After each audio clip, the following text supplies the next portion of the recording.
don't want to be strong like man who look pretty. I want to be strong like bitch that fight bears in the forest. Welcome to another episode of Bitch vs. Bear with your hosts, me, Sydney, and me, Amber. We are besties and co-owners of Shield Maiden Training Co. And this is a show where we bitch, laugh, and chat about all things fitness related to women and the LGBTQIA+ community. I see you slid besties in there. I wasn't sure. It didn't seem like you were going to, but then you. Of course I did. Okay. I'm saying. What, did you not want me to? No, I just thought maybe you wouldn't because of our last episode and talking about You how. told me to do it so you could listen to how I did it. Yeah, it seems to really work for you. I don't think it's gonna work for me. All right, it's fine. So this week we're talking about body shaming and how to overcome it and really embrace self-love. Yes. Something we are both working on, admittedly. Yes. So we'll start at the really basics. Mm-hmm. What is body image?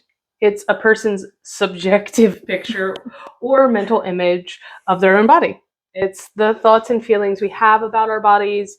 It's how many of us internalize messaging, usually starting at a young age, that can lead to either positive or negative body image.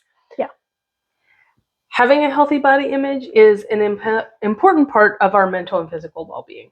And because it is something that so many of us struggle with, it is probably one of the barriers to entry for most people getting into the fitness industry, getting back into fitness, and just like a lot of things, going clothes shopping. Okay, so I think for us, it's important to understand how body shaming presents in the fitness industry. Yes. And like how those relate. So first off, what is body shaming, right? I think a lot of us do it and we don't even realize we're doing it. I think so too. Yes, I know I do it constantly. So body shaming is like an aspect of body image, I would say. Mm-hmm. It's when you're very critical of your own appearance. You are, judging yourself harshly and comparing yourself to others. This can also be outwardly, like you're criticizing others' appearance and how they look and comparing them to yourself or others, what society presents as, the ideal body. And this body shaming can occur within ourselves, among both men and women of all kinds of different shapes and body sizes. Yeah. And I think the criticizing others' appearance, you see this a lot with, like larger folks, men and women. And the immediate thing is to go, I bet they're lazy. Yeah. They eat a lot of fast food. They don't do anything. Not that, maybe there's a genetic disorder or they're battling, some underlying health conditions or, maybe they just gave birth. Yeah. Maybe. I think that's a big one that sometimes we don't even recognize that we're doing that in our own minds of like, oh, well, they must be lazy. Yeah, absolutely. Yeah. Which, then in turn creates this cycle of like, that person is, maybe feeling that or hearing those things and internalizing it and feeling shame about their bodies, which makes it hard for them to get into the fitness industry, which makes it. And also for yourself. Yeah. Right? Because like if you're thinking about other people that way, you're subconsciously also going, who's thinking about me this way? Yeah. It's probably you. You're probably thinking about you that way. So the impact of body shame on our mental and physical well-being is pretty big.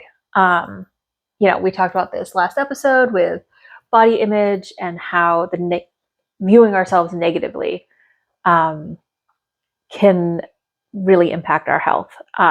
So those with a history of depression, trauma, self-harm, low self-esteem, or personality disorders are more likely to be affected by body shaming and having and probably internalizing those thoughts and having them present in negative ways. Yeah, it's kind of like that self-fulfilling prophecy. Yes. Love those. So we know that there is a strong connection between body shaming and disordered eating. Mhm. This has been studied, it's been proven, it's something that, is well documented.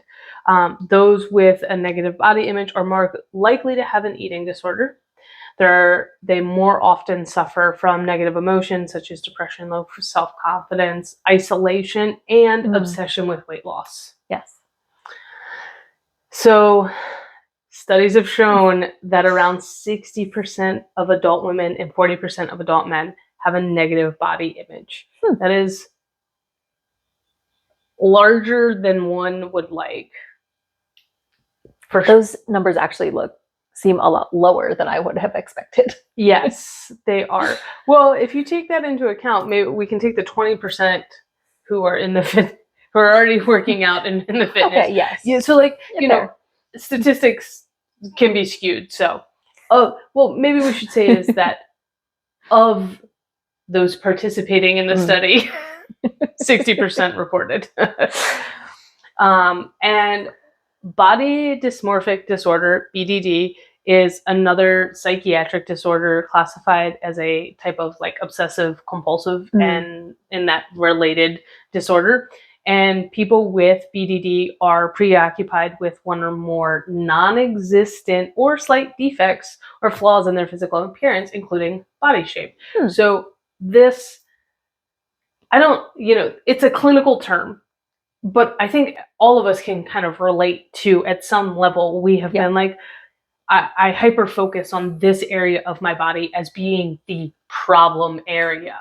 Yes. And going back to last week's episode of marketing and targeting folks in the fitness industry, that's how they got us for a long time. It's like, we're going to focus on your problem areas, right? Yes. And I think we're starting to move away from that verbiage, but it's still out there. Oh yeah.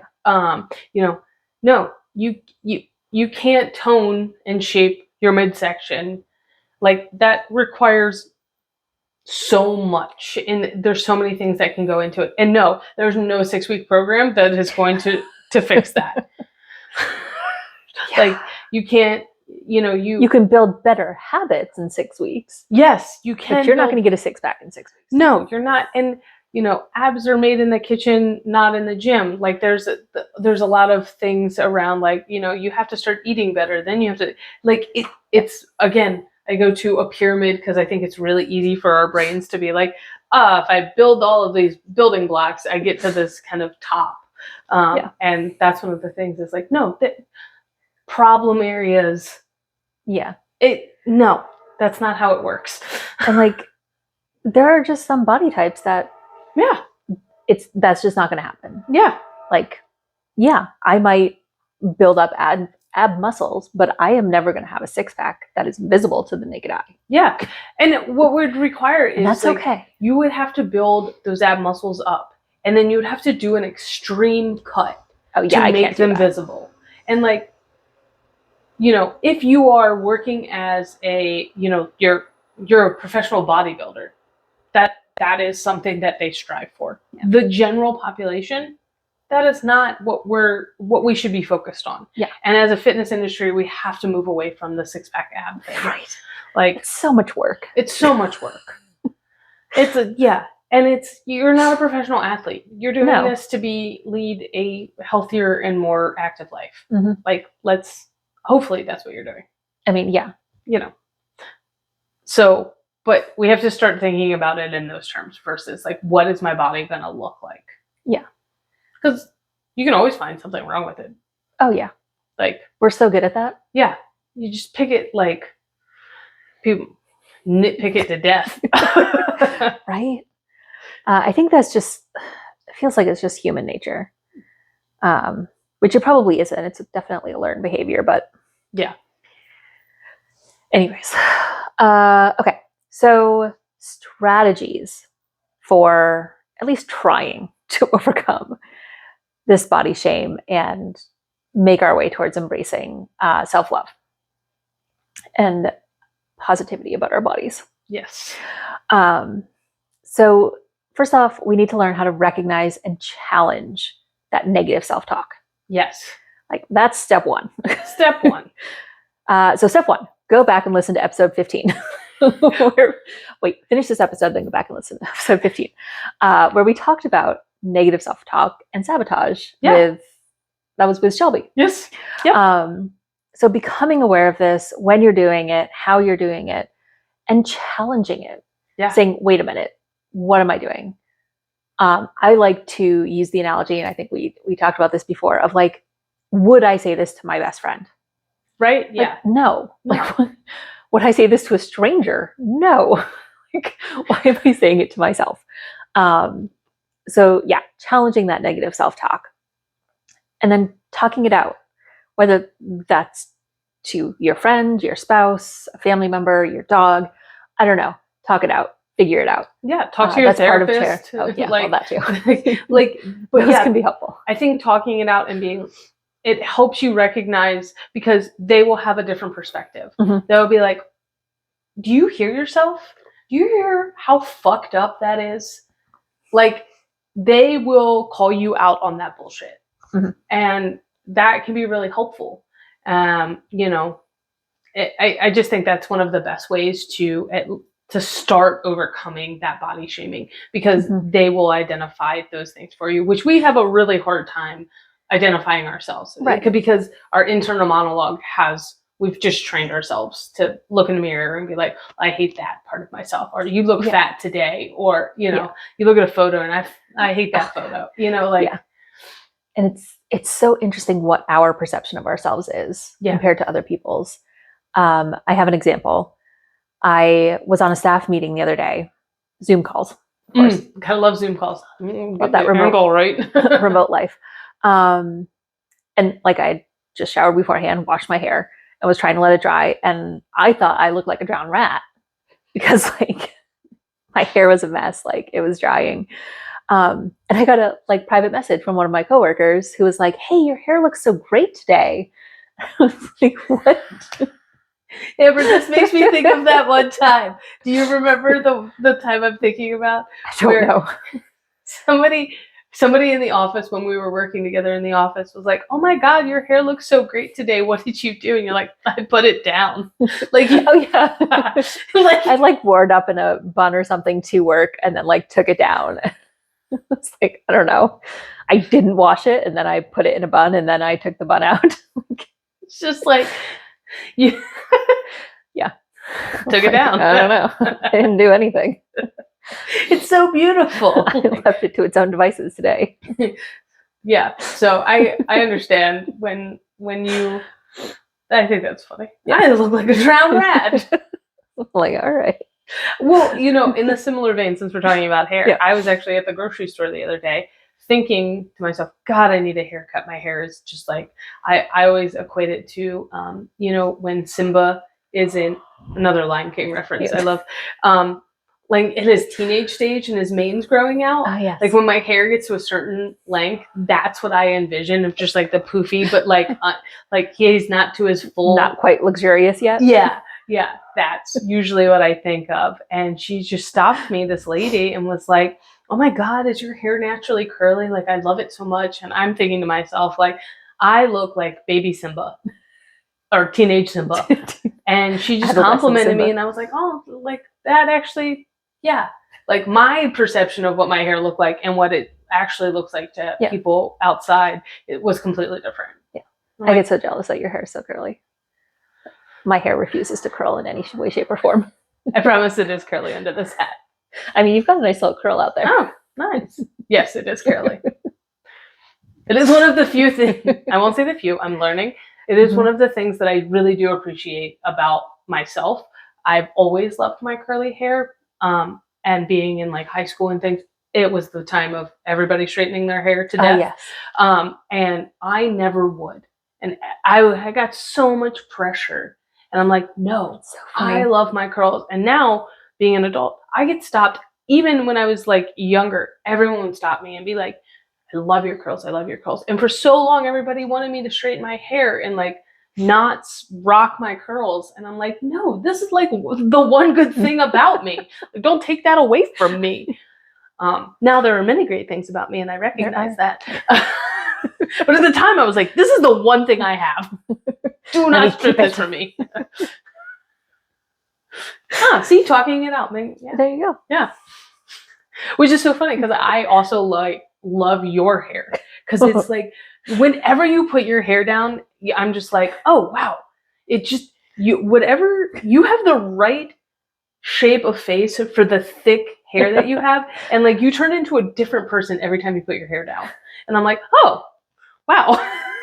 Is that a good person? Yeah, like it's so you with your hair down and you're pretty all the time, but like it really accentuates like your positive features in your face. Like it's just one of those things where I'm like, wow, like you're really pretty. And I think when you put your hair down, it becomes really evident. And I'm like, oh, you're really pretty. Thank you for that external validation. You're welcome. Really need that today as I'm sitting here with my banged up knee. We'll talk about how you banged up your knee at the end of the episode. Okay. So some other strategies for cultivating and thinking about positive body images and kind of overcoming that, sabotage that we do is think healthier, not skinnier. Yes. I'm not eating this salad to get skinnier. I'm eating this salad because it's full of dark leafy greens that have vitamins that my body needs. Yeah. Things and my like body's going to feel good afterwards. Yeah. Yeah. I work out so that I release endorphins and I have a better mood. Like, yeah, that doesn't. It does. You're always so much more pleasant after rock climbing. Wow. See, apparently my external looks are all going for me. No, that's not what I said. I didn't say you looked prettier after rock climbing. But my personality's not there. Your personality is there. Sometimes it gets hidden under the self-sabotage. Try and focus on things that you like about yourself, like my curly hair. Yes. What's something that you really like about yourself? Come on, I can do this. Depending on the day, my hair. I really like my eye color. You do have a unique eye color for your hair color. I really thought about that. Yeah. Because your eyes are blue and you have dark hair. I do, but my eyes are like gray. Yeah. Like they're dark. They do have some gray in there. To be fair, when I was a child, I was baby blue-eyed and blonde-haired. Oh yeah, me too. And then I don't know what happened. Like I looked like a little Scottish baby. Like I was like, and then I don't know, the like Germanic, which, okay. Side note, I am like 20% Scottish and like 23% Scandinavian. Why couldn't that have stuck around? Like, okay, focus on the things that we like about ourselves. Yes. I do like the fact that I'm Scottish. I wish I got the tall version though. Right. What else do you like about yourself? But like, let's go ahead. Let's go below the neck.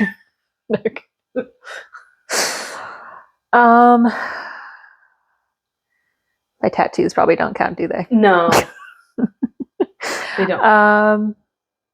Let's see. Oh gosh, I don't.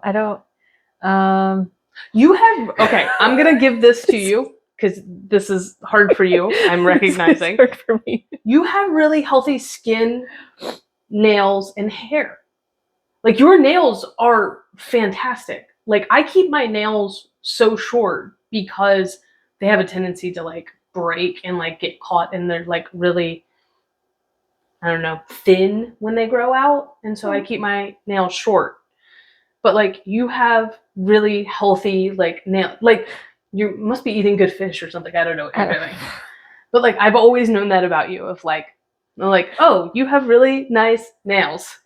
Yeah. And I have like the little rigid. And then I took up a sport where I can't have long nails. Well, But see, so focus on things Okay, you like about all right. yourself. I do like my nails. I feel like I've gotten a lot stronger. I've gotten a little less strong over the last year, but yeah, which is, I think, something I always admired about you is that you, like, you're just so fucking strong. And it's so annoying. And your stamina, like, dear God, will you stop? No is the answer to that. The funny thing is, I never view myself as strong. So I'm learning that I am strong. Yeah. And how to utilize it. The stamina I didn't realize until I was an instructor for Outward Bound. And I realized, like, I can just keep going. I can trudge up a mountain, whatever. Like, And you're the goddamn Energizer Bunny. Like, that is true. you're short, cute, and you just don't stop. Yeah, I have an on switch and an off switch. I am either sleeping or I am not. There is no in between. Yeah, It's true. Yeah. yeah, I do like that about myself. I also like, this is a really weird thing, Okay. but I really like my triceps. Oh, okay. So I have always Oh, show had, it, yeah. yeah, I know. I've always had this nice tricep muscle. Oh, that is true. Yeah. Yeah. So that is one thing. One thing that I'm learning to love, and I joke all the time, is I have massive forearms. Oh, that's right. You do. I have like Popeye, and I always thought it'd be really funny to get Popeye right there, like as a tattoo, just to be like, you know what? Yes. Yeah, I know it. I got it. Embrace it. Do it. Yeah. But yeah, there's I mean, it's part of that strength, right? Like, yeah. you're so strong. When we do CrossFit together and have to share a barbell, like, fuck you, take that weight off. Like, I can't do that. It's such a pain in the ass. Yeah. Yeah. Yeah. Wow. Okay. See, I like focusing on things Yes. that you like about yourself. And then also there's those positive affirmations. Yes. I have a funny one on this. Okay. It's not directly related to, like, but so Kate, when she first got, Kate is my sister-in-law, when she first got her puppy Hank, he was a little scaredy boy. Mhm. And so when he was a puppy, she would take him and put him in the mirror, and they would do positive affirmations to help build up his confidence. And now, like, you've met Hank. Oh God. Yeah. He doesn't lack confidence anymore. But, like, positive affirmations. Yes. Taking Hank's, like, look in the mirror and build up your confidence, I think is such a good way to do it. Like, you can just tell yourself, like, today I am strong. Today I am healthy. Today I am, going to take on the world, whatever it might be. But, like, utilize just telling yourself that instead of, like, I look like shit today. Yeah. Yeah. It's a good call. Yeah. So there we are. There we are. Another episode down. Be nice to yourself is really the tagline for that. Hashtag be nice. Be kind to yourself. And others. And others. I feel like was it Mr. or the sweater? Mr. Rogers? Yes. You know my brain. I can picture the man and he changes shoes. I always love that show. Mr. Rogers, be kind to yourself and to others. Yes. Especially about your body. Yes. So, follow us on social media at ShowmanTC and on Spotify at Bitch vs. Bear. Your support means the world to us, and sharing with your friends, colleagues, and family helps keep us motivated and helps us make sure that we're putting out really fun stuff for you all to listen to. Yeah. And we like that. It's a fun thing that we do. It is a fun thing. So we enjoy it. Keep we- supporting us. And we have a new follower on Spotify. We do have a new follower. So on thank Spotify. you to whoever started following us in the last week. I do know who it is. You do? I do. Tell me later. I will. Okay. Goodbye now.